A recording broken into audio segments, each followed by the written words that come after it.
Phone check. 1, 2. The microphone check. 1, 2, 1, 2. The microphone check. I got my headphones tuned between two different AM stations, and my briefcase is full of declassified information. Declassified. Good evening and welcome to News from Neptune for the 33rd week of 2014. For more than 20 years, this program has been a spontaneous and unrehearsed discussion of the news of the week and its coverage by the media. First on a so-called community radio station, and when censored and locked out of there, welcomed, I'm happy to say, by the good folks at Urbana Public Television. I'm Carl Estabrook. My discussants tonight are David Green and Ron Szoke. Our program's name, News from Neptune, was chosen to honor Noam Chomsky, who's been talking sense about American politics for more than twice the quarter century we've been on the air. Chomsky has said in the American media, either you repeat the same conventional doctrines everybody is saying, or else you say something true and it will sound like it's from Neptune. Our format is to take turns suggesting stories that have been ignored or misrepresented, occasionally even innocently, and then having our colleagues comment on them. Previous programs are archived on YouTube and posted to the Facebook page for News from Neptune, where you'll also find comments from viewers, not all unadulterated praise, and some answers from us. I can be reached at carl@newsfromneptune.com, and I'm happy to receive your comments.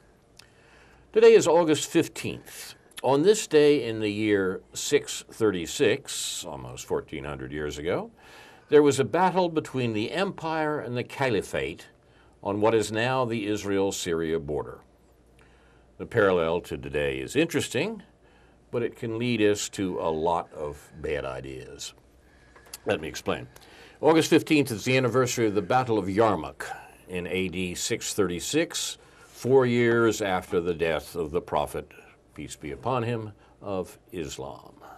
The Roman Emperor Heraclius sent an army to Syria to check the advance of the Caliphate, and the two armies fought for a week near the Yarmouk River, east of the Sea of Galilee, along what today is the border between Syria and Israel. Empire and Caliphate faced one another in arms today, just where they did almost 1400 years ago. As Mark Twain said, history doesn't repeat itself, but it does rhyme. In 636, the Muslim general Caleb ibn al-Walid, a Sunni and a companion of the Prophet, withdrew from Syria at the Roman advance, but then defeated the numerically superior Byzantine army at Yarmouk and opened the way for the Islamic conquest of the Levant. Shia Muslims do not honor General Khalid ibn Walid because he was on the wrong side in the division between Sunni and Shia. He helped Abu Bakr suppress the supporters of the Prophet's son-in-law, Ali, who they believe was appointed by Muhammad to be his political successor. Shias believe that. In the century following the battle, Muslim armies conquered North Africa and moved into the Spanish peninsula. At Poitiers, in what is now southern France, they were defeated in the Battle of Tours, almost a bookend with the Battle of Yarmouk. Edward Gibbon, writing in the year of American independence on the decline and fall of the Roman Empire, speculated on the consequences of a Muslim victory at Poitiers in AD 732. Quote, a victorious line of march had been prolonged above 1,000 miles from the Rock of Gibraltar to the banks of the Loire. The repetition of an equal space would have carried the Saracens to the confines of Poland and the highlands of Scotland. The Rhine is not more impassable than the Nile or Euphrates, and the Arabian fleet might have sailed without a naval combat into the mouth of the Thames. Perhaps the interpretation of the Quran would now be taught in the schools of Oxford, and her pulpits might demonstrate to a circumcised people the sanctity and truth of the revelation of Muhammad. Close quote, Edward Gibbon, 1776. Noam Chomsky has said, I think correctly, there's a good reason why nobody studies history, it just teaches us too much. That's true, but it's possible for the lesson to be perverted into propaganda, as this tradition from Gibbon, I think, has been in recent American political science discussion. I have in mind the desperate attempt of American traditional intellectuals to devise a new excuse for worldwide imperialism after the collapse of the USSR. They couldn't admit that U.S. presidents were killing literally millions of people around the world to retain economic control of the world for the American 1%. So they came up with the clash of civilizations. It was a theory that people's cultural and religious identities would be the primary source of conflict in the post-Cold War world. It was communism before, communism is there no more, so we have to have a new explanation for why the U.S. has to have 1,000 military bases and special forces in 130 countries around the world. Well, the answer is the clash of civilizations is going on, and obviously we've got to play. It was proposed by one of my favorite political scientists,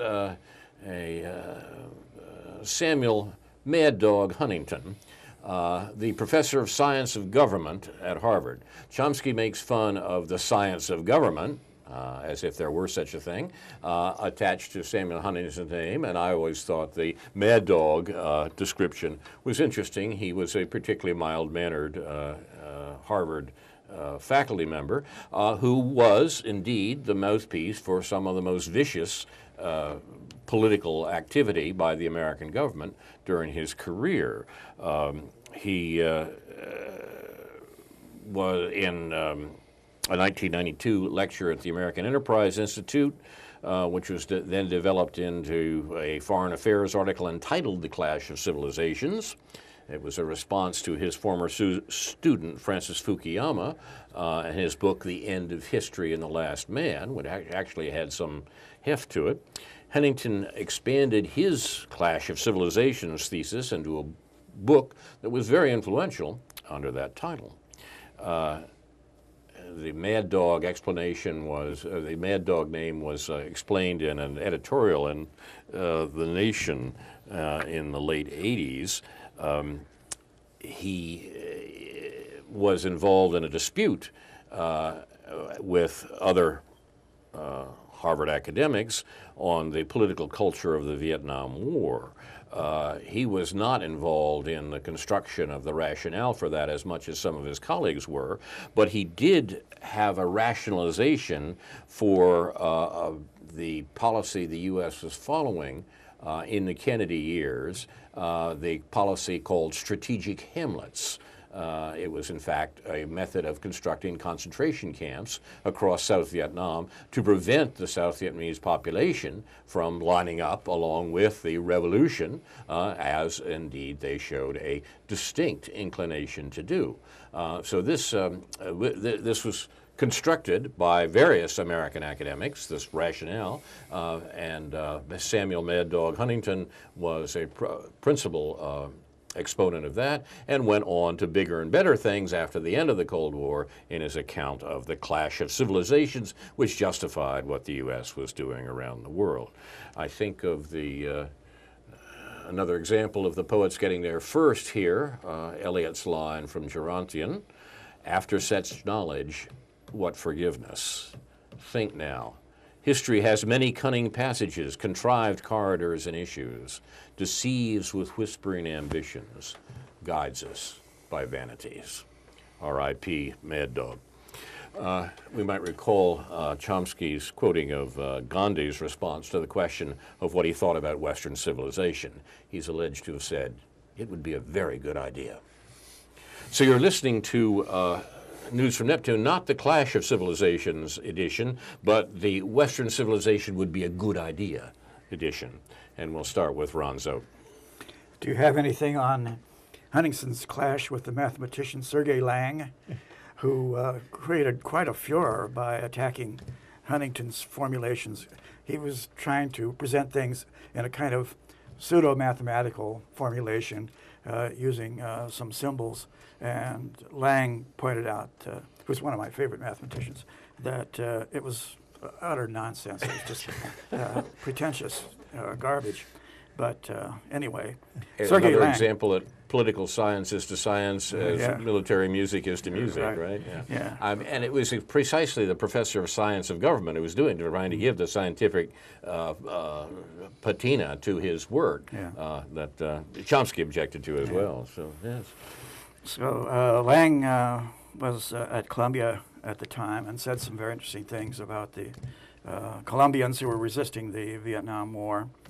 And he was a Bourbakist and so on. A very interesting career and quite of accomplishments. He wrote many textbooks, of which I have a number. Anyway, and I thought of the Battle of Mohawks in the 16th century at the time you were discussing the earlier battle. The Hungarians were defeated. They were trying to hold back the Saracens then, but they really to use Gibbon's language. Sacrificed themselves. And if they hadn't weakened the Muslims so much at that point, we might all be Muslims today. So, hey, maybe I deserve reparations or something. But it was always been a mystery about why the Muslims got right up to the gates of Vienna, as it's always said, and then stopped. And if they had pressed on, they could have invaded Europe and gone on to the other achievements that you talked about. I have two things to say. One is my usual song and dance about the economy. A couple of headlines that may provoke some comment. U.S. bank profits near record levels in the Wall Street Journal. Thanks to the reaction to the financial crisis recently, bank profits have been propelled to near record levels. U.S. banks posted a $40.24 billion net income during the second quarter, the industry's second highest profit total in at least 23 years, according to data from data research firm SNL Financial. The latest profits are just below the record $40.36 billion recorded in the first quarter of 2013. The rebound comes even as bank executives say rising costs of regulation are hurting their business. So wonderful. We're hurting. That's terrible. And yet their profits are at record levels. This also puts me in mind of the complaint that we're hearing more and more that corporate tax rates are too high. Mm-hmm. It's terrible. Something needs to be done about that. Even and the cartoon in the News Gazette this morning. It's a hoax. The cartoon this morning. Yes. Yeah. It's a hoax. Yeah. They're talking about nominal levels, which nobody actually pays, of around 35%. The actual effective rate is somewhere about a third of that, but we're never told that. And many corporations manage to escape taxes altogether. They pay zero taxes. Even by inverting, right? Yeah, in effect. And it's amazing that they're still using that line that corporate taxes are too high. It's absurd, but anyway. And of course, if Walgreens decides to offshore its corporate headquarters, the News Gazette editors will just add, well, we're just not doing enough in this state to keep them here. Right. You know? I.e. giving them enough money to keep them here. Right. So, question in the New York Times, why can't the banking industry solve its ethics problems? Why are the ethical breaches at megabanks so routine that it's hard to keep them straight? Why do banks seem to have so many scandals and ensuing multi-million-dollar legal settlements compared with other companies, large companies like retailers, airlines, or manufacturers? Some of the world's leading bank regulators are trying to figure that out, and they have taken to sounding like parents who have grown increasingly aspirated at teenage children who keep wrecking the family car. A couple of bank regulators are quoted here. one named Carney. There is evidence of deep-seated cultural and ethical failures at many large financial institutions, he said. The Financial Times reported this week that New York Fed officials were putting the screws to major banks in private meetings, insisting that they strengthen their ethical standards and culture. So you might have thought that the 2008 crisis would have scared everybody in the banking industry straight, this article says, and resulting in less pushing of the ethical boundaries, but many of today's scandals involve actions that happened post-crisis. The Lloyd's interest rate manipulation that Mr. Carney assailed this week took place in 2009. The fact that these scandals have all occurred since the crisis raises the uncomfortable possibility that these problems go deeper than a few executives in a few banks who push boundaries and involve something fundamental about how the industry is organized. That's the name capitalism. Yeah, right. Yeah. A study of Citigroup's ethics policies in the wake of several .com era scandals by Justin O'Brien of Queen's University Belfast revealed the problem. In effect, Citi created a range of rules and internal controls to try to stop the kind of fast and loose practices that in its research department that landed the bank in legal trouble. It might not be enough, Mr. O'Brien argued in the International Journal of Business Governance and Ethics. Ethical programs, quote, must be linked to material incentives in order to be effective. In other words, you have to pay people to be good and to follow the rules and be ethical. Any deviation from the ethics program, even if financially lucrative, must be punishable by non-payment or clawback of bonuses, he said. Sharp practice that complies with the law but causes reputational damage should be punished. So what are the fundamental causes of this? Well, we can say capitalism and its accompanying ethic, but a lot of people are not going to like that. Both a bank's financial capital and its human capital are short-term propositions, one analyst wrote. People die and a quarter ends. Yeah, that's right. For a darker view of why there's so much fraud in banking, consider this from Richard Posner, the federal judge and University of Chicago professor, who offered one answer in a 2012 blog post titled, "Is banking unusually corrupt, and if so, why?" This is a bloody riot. Yeah, right. Any firm that has short-term capital is under great pressure to compete ferociously, as it is in constant danger of losing its capital to fiercer, less scrupulous competitors who can offer its investors and its key employees higher returns. In other words, there will be someone coming along with what is in effect a Ponzi scheme. Such a business model attracts people who have a taste for risk and attach a very high utility to money, otherwise known in the language of the streets as greed. Right. The complexity of modern finance, the greed and gullibility of individual financial consumers, and the difficulty that so many ordinary people have in understanding credit facilitate financial fraud and financial sharp practices that fall short of fraud, enabling financial fraudsters to skirt criminal sanctions. In other words, this concludes, the ethical breaches that Mr. Carney and other regulators assail may just have deeper roots and thus more elusive solutions that anyone might like to see. You wonder if the New York Times ran an article in the 30s with asking the question, why can't Al Capone and his friends solve their deep-seated cultural and ethical failings? Right. I mean, it's roughly a similar question. What is it about prohibiting drinking alcohol that causes people to behave so badly? Yes. You know? Yeah. And It's to just sort of break analysis, to break the right? law. Yeah. Before the shows this evening, I pointed out I had just canceled my New York Times subscription. I think you've shown me the best reason for doing it now, Ron. Yeah. I noticed another article on the front page, or on the front web page of the New York Times, talking about how traders are making some sort of windfall profits because of energy shortages on the East Coast.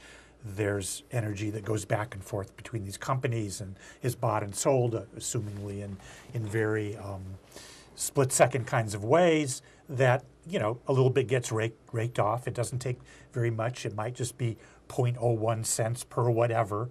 And lots of, and these traders, they're called traders, make a lot of, I don't know what they're not really trading. They're buying and selling, which is different. I mean, to me, you know, like I'll trade you this cup for this piece of paper. You know, buying and selling, that's not trading. That's just, that's gambling. Yeah. And so that's just one, I mean, and then, you know, I mean, I didn't read this article because I don't subscribe and I didn't want to waste one of my 10 articles per month by clicking on this article, but I just assume that sort of relates to what the general context of what you're talking about. Yeah. So then inevitably, because of the news this week, we have to talk about Ferguson, Missouri sometime. Yes. Do you want to go back to that or Yeah. get to that later? Yeah.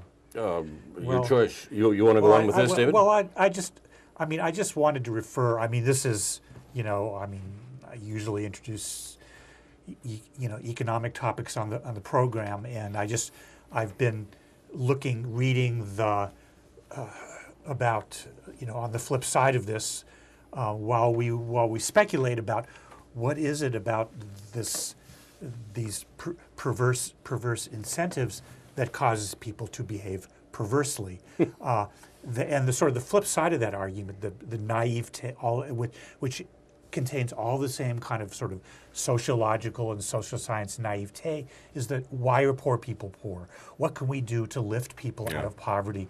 What do we say about the recent Paul Ryan plan to give money and block grants back to the states to blah blah blah, do this and hopefully raise people, and then just looking a little bit of the background on this, the News Gazette wrote an editorial, and they referred to a liberal social scientist who works at the Brookings Institute / Urban Institute, and because she's liberal and because she's allegedly taking the Paul Ryan plan seriously, it seems to be that we should all be taking the Paul Ryan plan seriously. And when you dig into this, you really don't find a whole lot.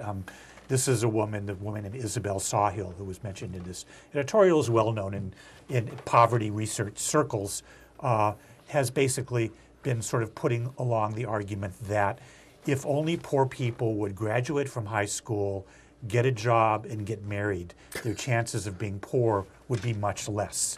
And that's sort of a prescription for not being poor.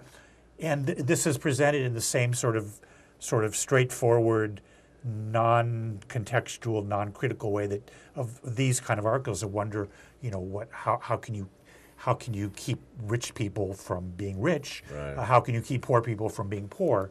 And you know, the obvious question, I mean, there's a number of levels of questions one would ask about this, but the analogy that just keeps coming to me is that, you know, you look at the newspaper every day and you see that half of the Major League Baseball teams have won and half of them have lost. And the question is, what are we going to do to lift those losing people up to winning while keeping the winning people winning? That's right. You know, I mean, and it's basically, as absurd as it sounds, that's what the questions about poverty amount to, is that how is it that, I mean, in a system in which you have winners and losers, how are you going to not have losers? You know, I mean, sports isn't the same, but it's like the system says you have winners and losers. Well, the macroeconomic system says that you have winners and losers. Yeah. Well, shouldn't they all be above average? Exactly. Yeah, exactly. Right. Yeah. So, Living in a Garrison Keillor town, right? Yeah. Okay. Let's talk about, if you're prepared, Ferguson, Missouri. Yeah. Is there anything to be said about what brought this confrontation on? There are several themes that are being sounded in the media, even on PBS last night. A lot of talk about the militarization of the police and what that has done to incite a lot of people. what exactly happened when, what was his name? Michael Brown. Yeah, Michael Brown was shot is still very unclear.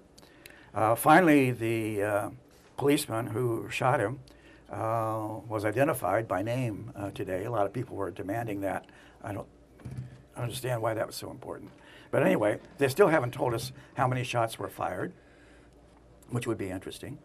And there are a number of eyewitnesses now that are saying things that are extremely damning to the police.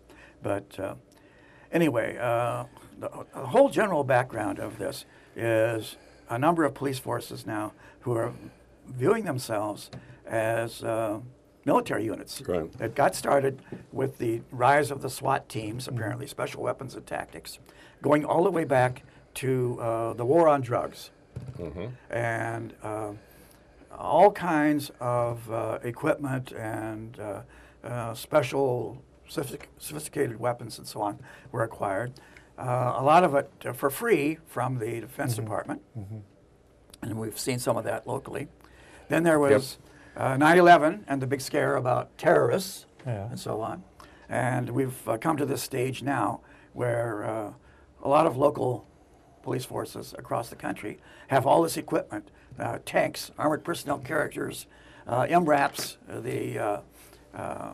of which we have one locally apparently, which is a huge armored truck. Right. I wouldn't call it a tank exactly because I don't identify a tank as having a kind of rotating turret on the top with a big cannon in it.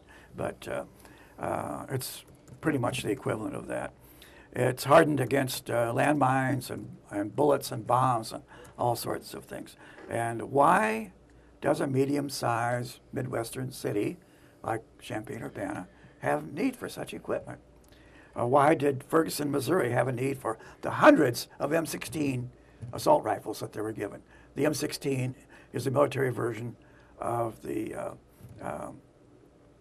AR-15, which again is in many ways closely related to the Kalashnikov.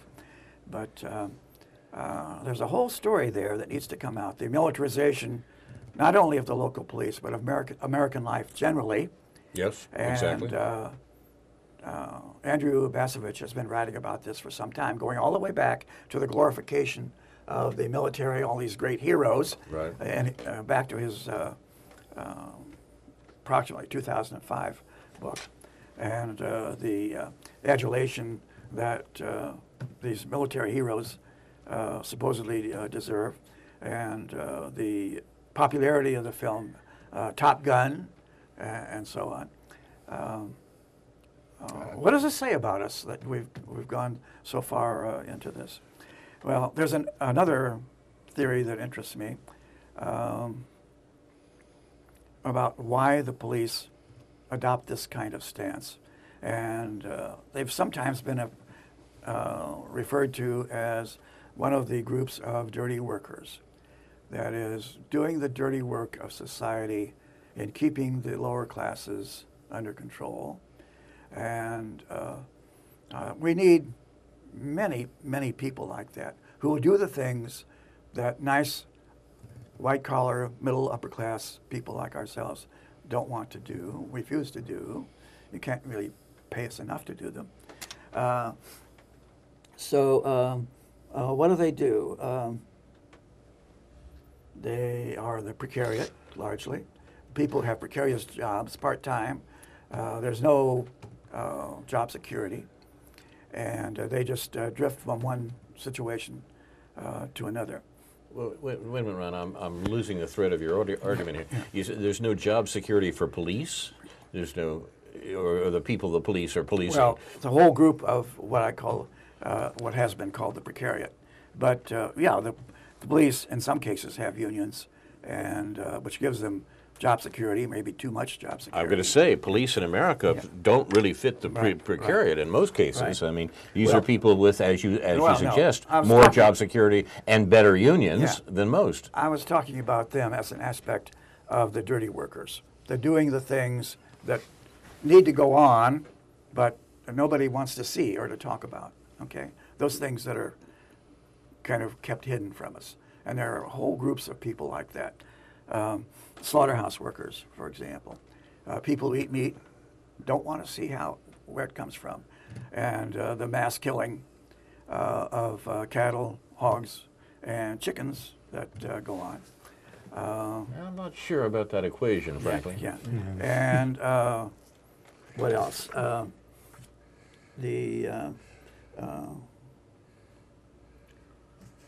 mean, dirty work is at best a metaphor there, Yeah, right? But right, you're right. saying that it was the robber baron Jay Gould towards the end of the 19th century who observed, I can always hire one half of the American working class to kill the other half. Yeah. He was talking about the fact that America has a much more violent labor history than Europe does, and that in order to keep the workers in their place in 19th century America, you needed people who did a particular kind of dirty work. That is, they shot down the workers in the streets, and of course, people were available to do that. The fact that their people turn up and do that, and they don't say instead, "No, I won't do this." Just as American soldiers don't say, "I won't fire on Iraqis," and Israeli soldiers don't say, "I won't fire on Gazans." Aren't we dealing with essentially the same problem? To some extent, yeah. It's surprising in many cases when they try to find out how many soldiers of whatever army have refused to fire directly at the enemy. That's a very interesting point. Yeah. And that's a vital statistic. The interesting thing is that the militarization of American society you've talked about meant that number, the ones who would not and did not fire their weapons, has gone steadily down in the American wars of the 20th century. Finally, the revolt of the conscript army in Vietnam leads to the establishment of a thoroughly mercenary force where this terrible characteristic, people don't want to kill other people, can be one way or another drummed out. It's conscript armies, draft armies, include an awful lot of people who think that way, but we've got around that problem apparently. Apparently there's a recent book, an update on the Marxian theory of the lumpen proletariat by Martin Oppenheimer called The Subproletariat, subtitled Dark Skins and Dirty Work. These are the people who are doing things that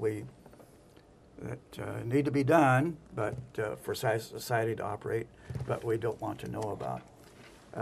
The migrant and seasonal workers needed for the stoop work in the vegetable fields of the West and Southwest, the Central Valley of California, for example. But I think there's a lot of important issues being raised in terms of how the left thinks about the working class or the precariat, or this goes back to concerns that were brought up decades ago in terms of the so-called authoritarian personality. I think that was Theodore Adorno, and it created a lot of controversy because the question is, how does the working class think about those among the working class who are paid to control the working class and to do this dirty work? I think it's hard for me to wrap my head around you sort of lumping in migrant farm workers or migrant slaughterhouse workers with the cops, with the border patrol cops, or the mercenaries and the military, or Blackwater, or whatever Blackwater is called. I mean, that's a really broad range, but you can see that there are aspects of the working class. I mean, when you talk about the fact that policemen are unionized, and so therefore they are part of the union movement, and therefore politicians try to deal with them on that basis, and even especially Democratic Party politicians, like my former opponent Ann Callis, wants to get the support of the union policemen along with the union everyone else, and that's problematic for the union movement as a working class movement. So what's going on in Missouri has certainly highlighted some of these problems that exist among working classes, and it's important that people maybe not condemn too out of hand the people that are doing this dirty work as opposed to the system that has given them those military arms, this national system, this contractor system that benefits very wealthy people. But then again, there may be certain types of people attracted into this kind of work. Yes, that's a good but point. still, you see the photographs of the cops, and there's black cops among them. Yes. Okay, so how Not many in Ferguson, apparently. Not No, many, right. but a few. And so the question is, how do we think about this in? I mean, obviously, we're thinking about Ferguson in racial terms. I mean, there's no doubt about that. But there's still, that doesn't mean that there aren't black cops in St. Louis or Ferguson that are doing this dirty work. Yeah. Well, the question to me has become, why are local governments so often seemingly unable or unwilling to control the police? Well, that and put the question that way, then the answer becomes because they serve purposes that cannot be admitted quite publicly, but nevertheless are the real reason that they're being hired in the first place. That's just what I was saying. Yeah. Yes. Yeah. I remember a reform police chief in New Haven, Connecticut, years ago, who was asked about, New Haven is actually a very difficult town. There's a boys' school of some fame there, but it was primarily a working class city with a lot of immigrants. And it was a fairly crime-ridden town. And this reform police chief was asked what his biggest problem was in policing New Haven, and he said the biggest problem was keeping suburban white adventure seekers off the force. Now, when I read about Ferguson, which is apparently largely a black community, 70%. and the police force, which is overwhelmingly white, apparently, There are 3 black policemen. out of 100 or something like, then it seems to me that we're looking at some aspect of the problem here. I'm not sure we immediately want to racialize it, or at least if we understand the racial statistics as also class statistics here, it may make some more sense. But that the fact that the police are doing a job for the 1% and pretending to do a job for the community as a whole seems to me to be part of the beginning of the problem, and I think it's fair to see it is a problem of American society and the peculiar state of the American economy as it is right now. I was struck last week to read in Der Spiegel, the German news magazine, that the total number of bullets German police fired in all of the year 2011, year of the statistics they had, total number of bullets fired by German police throughout Germany was 85. The rate at which German police discharge their firearms is further underscored by how rarely they shot with fatal intent. Of the 85 bullets actually fired in 2011, 49 were warning shots. 36 were aimed at criminal suspects. 15 people were injured, and 6 were killed. Now, those, I mean, they fired more bullets than that last night in Ferguson, right? Yeah. It's quite incredible. I mean, you look at German and American society, and you have, in both cases, capitalist societies with working classes that have prospered in the last generation and have suffered reverses in recent years. But this outrageous disparity between the number of people killed by American police in one year and the 85 bullets total fired by German police in that same year, there's something different there, right? Well, there are even more startling contrasts. The film about the gun problem in this country, what's his name? Sorry? Yeah. Michael Moore. Yeah.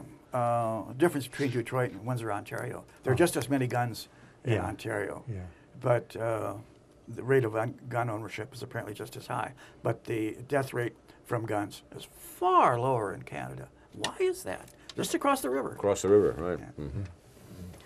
Anyway, I think the police have a dilemma. They're hired to do something that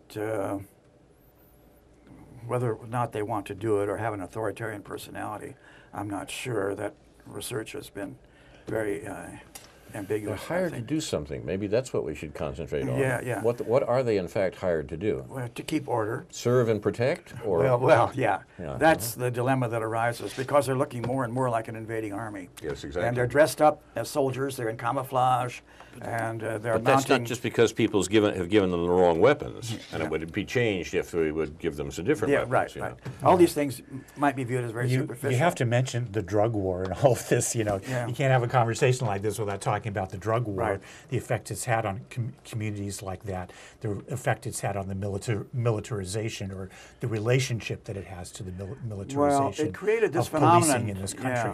of confiscation among the police.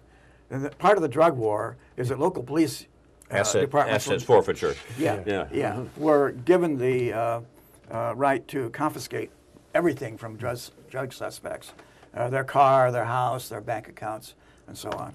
Yeah. And a number of police departments have really prospered because of this. Right. Yeah.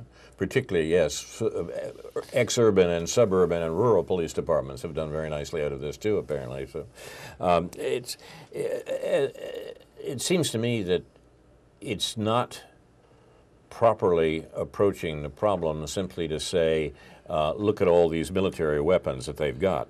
That's the end of the problem, not the beginning. That's an effect, not the cause. Yes. The effect is pretty horrible.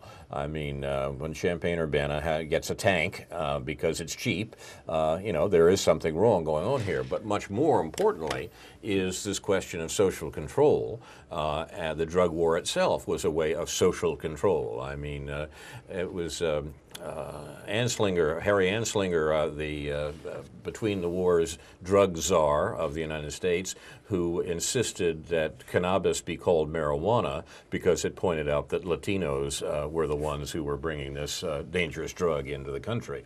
The term marijuana was not, the word marijuana was not common in American discussions before the government decided that we had to penalize these immigrants who were bringing this vicious drug into the country. And there was another big change in American police practice between the wars that is related to the militarization that you're talking about, Ron. Police departments shifted from sidearms of 38s to 44s. The reason given, and the reason that the process went throughout the country, not just in the South, although it did start in the South, was that it was impossible to stop a crazed black or Latino who was smoking marijuana with a 38. It just didn't have any effect on them. It didn't bring them down. You needed a 44, which blew a bigger hole into them and therefore stopped them. And that was seriously and consciously said in that whole process of militarization of American society between the First and Second World Wars. It's still being said that the drug dealers have outgunned the local police, and the police need more machine guns and other heavy weapons to deal with this. Well, Ron, you just haven't been watching Breaking Bad enough. Right, that's true. It's been pretty. There's been a lot written by now about the relationship in terms of domestic and foreign policy, and the relationship between Israel and defense spending and the development of both weapons and surveillance methodology in terms of police going to Israel to learn techniques of crowd control.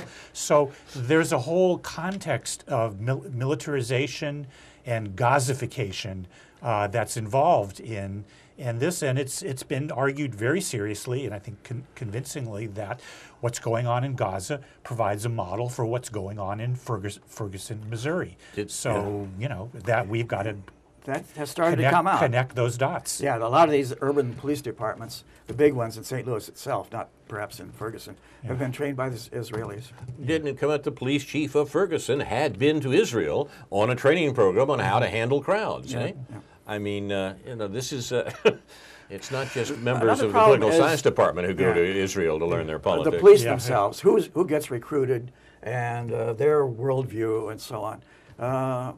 A policeman's job is not a happy one, as they say in the Pirates of Penzance, because there are these expectations of them that they will keep down the troublemakers and yet observe their rights and civil liberties and so on. And that's hard to do. But apparently the German police manage it, and with only having to fire their guns a couple of times a month. And the police will constantly tell you, you don't know how difficult our job is. Yeah, right. And that's one reason police families tend to socialize only with other police families, because they claim that civilians just don't understand what they have to do in order to do their jobs. And we also hear nonsense about how dangerous the job is. Yeah. And in fact, I think you pointed out earlier, David. Yeah, well, Alexander Coburn used to always point that out. Exactly right. Yeah.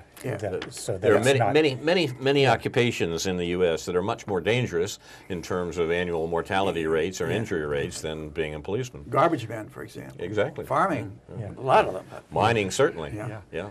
Well, but it's very important the manner in which the media covers the death of a police officer, especially, I mean, the shooting, the criminal death of a police officer, vis-a-vis the way the media covers what's going on in Ferguson. Although the media, I mean, it's interesting to see what's happening with the media and the pressure that's being put on them. It'll be interesting to see the facts that come out about how this actually happened, if there's any doubt left. I'm not sure what doubt there is about the fact that this young man was killed basically in cold blood. Right.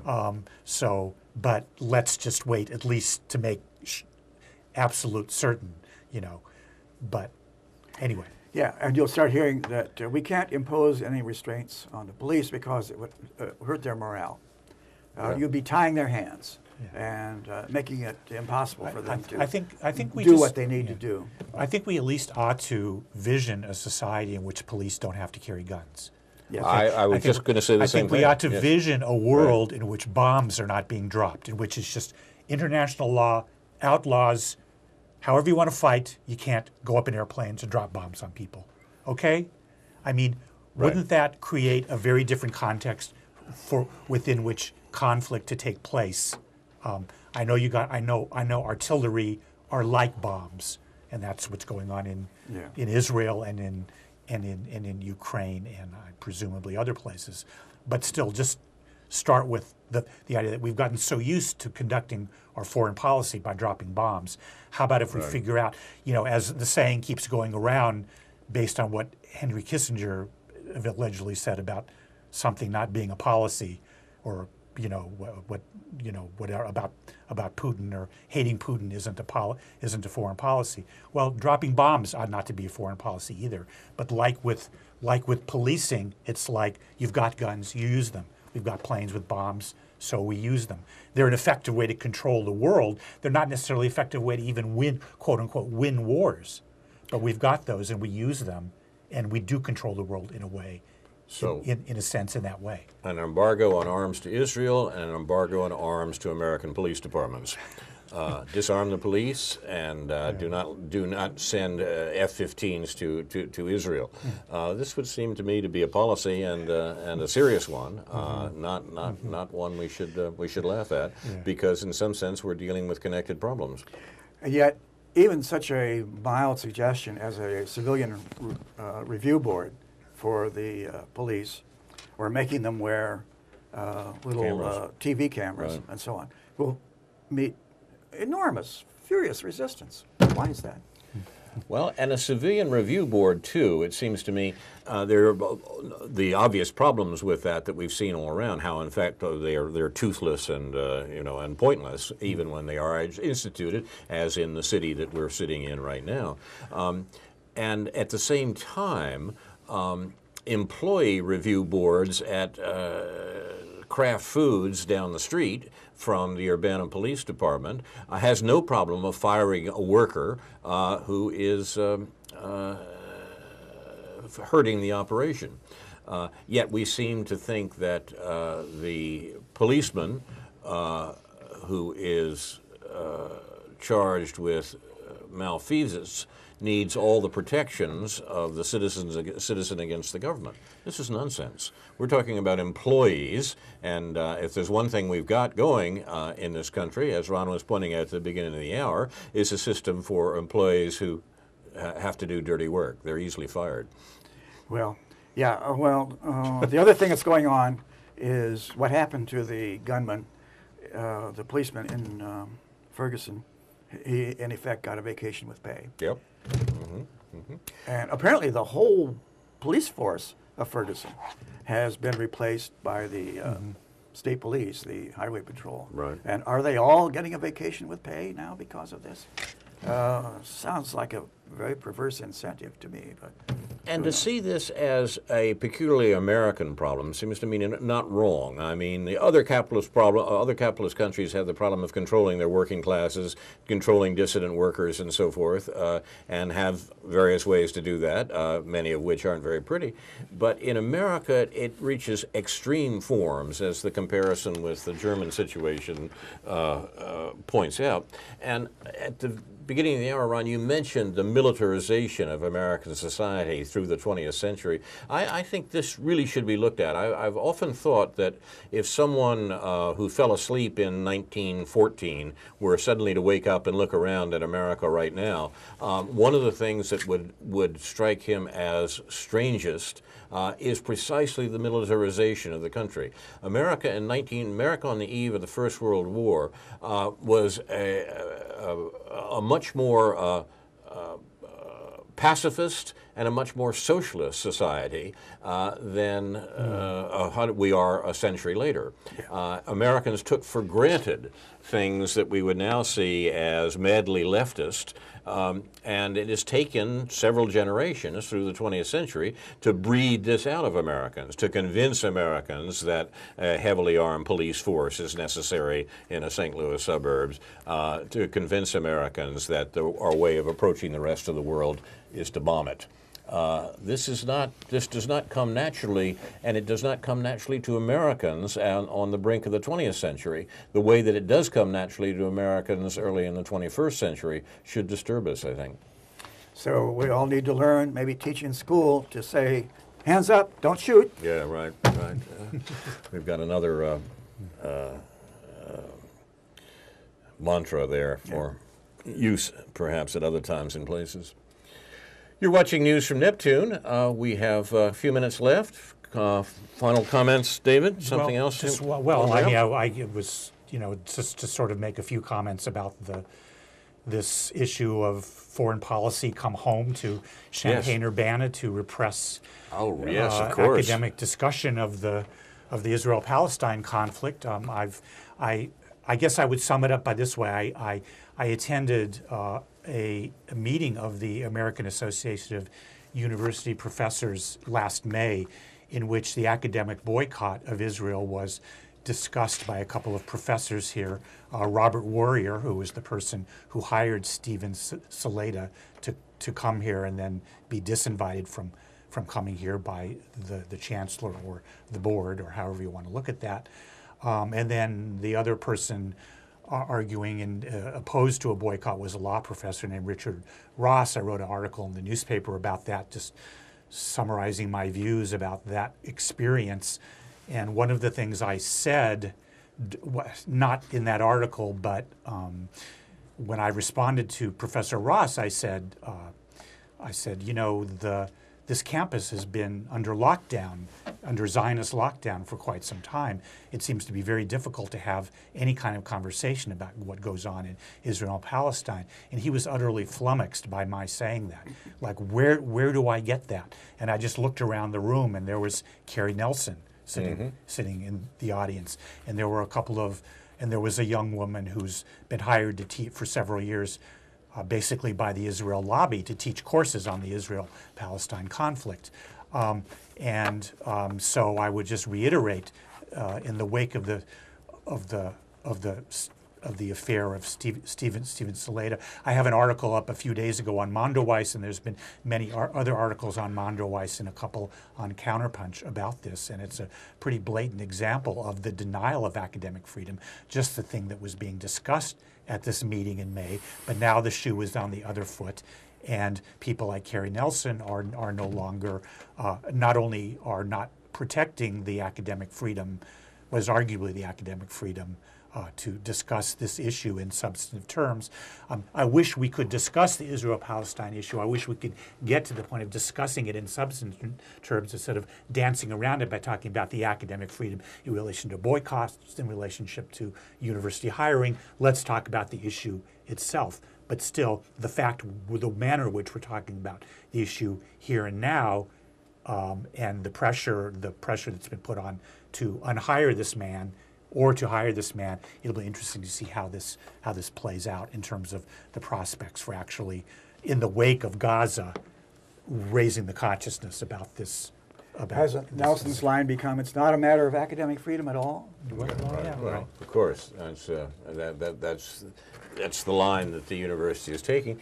It'll be interesting to see what would have happened, given that the little university down the street that has been involved in 2 egregious cases of denying academic freedom recently is now itself under an academic boycott. That there is a movement to not to cooperate academically with the University of Illinois at Urbana-Champaign because of its outrageous violations of academic freedom. Now, look.